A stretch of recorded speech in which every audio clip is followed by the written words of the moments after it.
We have a correction via NBC News. Earlier today, NBC News reported that there was a wiretap on the phones of Michael Cohen, President Trump's longtime personal attorney, citing two separate sources with knowledge of the legal proceedings involving Cohen.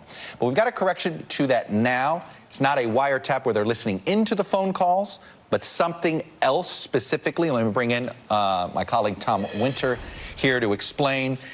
There's always a difference here when you hear the words wiretap and surveillance, and the level of detail of the surveillance. Sometimes it's monitoring when a phone call comes in. Sometimes it's overhearing. Explain what we reported and what we now know.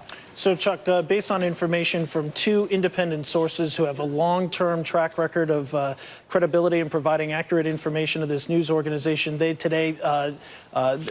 today, based on that information, we reported that there was a wiretap on Michael Cohen's phone, meaning that they were able to listen into conversations from phone lines associated with Michael Cohen to any other person that he might have talked to. And in part of that reporting, we said one of those phone calls was between a phone line associated with Michael Cohen and the White House.